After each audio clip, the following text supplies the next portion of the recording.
All right, let's dive into something pretty wild today. We're looking at an ancient text, Micah chapter 3, but honestly, it reads just like a modern courtroom drama. We're talking about a prophet who literally puts an entire nation's leadership on trial. And the whole thing really boils down to this one single powerful question. What happens when the people who are supposed to protect you, the watchdogs of society, what happens when they become the wolves? This is the heart of Micah's case. So let's set the scene for the trial. It's the 8th century BC. The prophet Micah, he's not just yelling into the wind, no, he's acting like a divine prosecutor, and he's serving a formal legal summons to the rulers of Jerusalem and Israel. Now, you've got to understand, this isn't just some angry rant. What Micah's doing is initiating a formal legal proceeding. It's called a covenant dispute. And in this courtroom, God is playing every role. He's the prosecutor bringing the charges, he's the star witness, and he's the judge. And the charge? A massive breach of contract. The foundation of that contract, the very thing they broke, is a Hebrew concept called mishpat. And mishpat isn't just about laws and courts. Think of it as the entire operating system for a just and fair society. It's about equity, it's about fairness, and most importantly, it's about protecting the vulnerable. It's everything the leaders were supposed to be doing. And this is where it all goes so wrong. The leaders' one job was to practice mishpat, or justice, but instead they became masters of its polar opposite, gazal.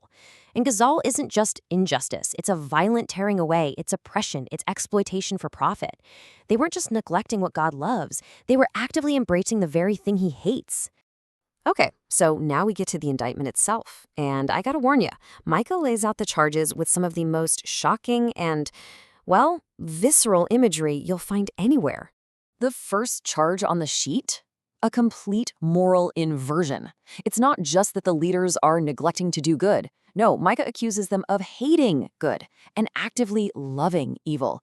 We're talking about a leadership whose entire moral compass isn't just off, it's shattered. And it gets way more graphic from here. Micah paints this horrifying picture of the leaders as like ravenous carnivores. He says they are literally tearing the skin and flesh off of their own people.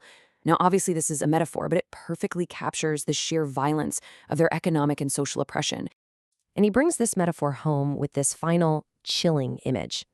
The leaders aren't just hurting their people. He says they're systematically chopping them up and cooking them in a pot, as if their citizens are nothing more than ingredients for their own personal feast. But, it wasn't just the politicians. This corruption, this rot, was systemic. Micah widens his focus to show that the religious and spiritual authorities were just as complicit, just as guilty.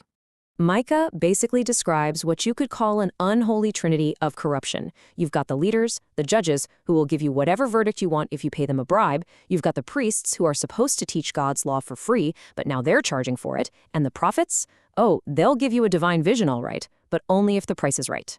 And this sets up a massive contrast, right?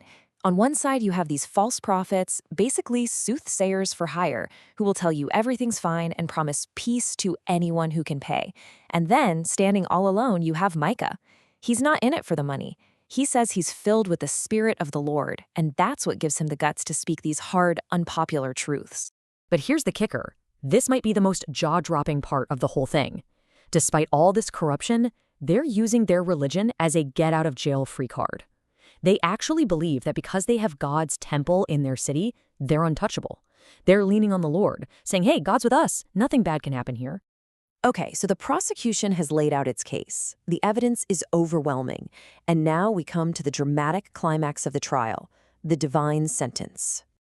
And the punishment, wow, it fits the crime perfectly. It's a classic case of measure for measure justice.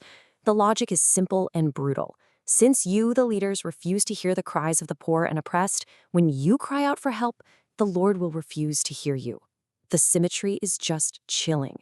So the verdict is in, and the ultimate punishment isn't fire and brimstone.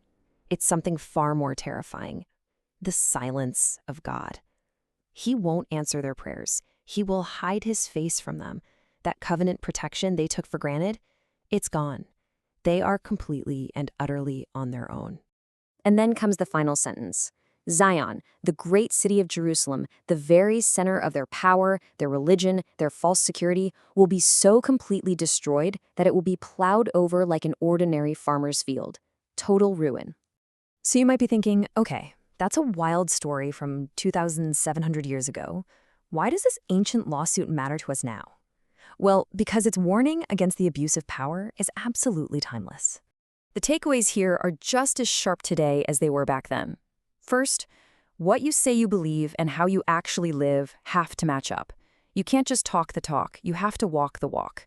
And second, a position of service, whether it's in government or religion or anywhere else, should never, ever be used as a cloak for personal profit. And that really leaves us with a challenging question for our own time. In our own institutions, in our own societies, where do we see that line start to blur? At what point does a noble call to service become just a disguise for private gain? It's a question Micah demanded his world answer, and it's a question we've still got to ask ourselves today.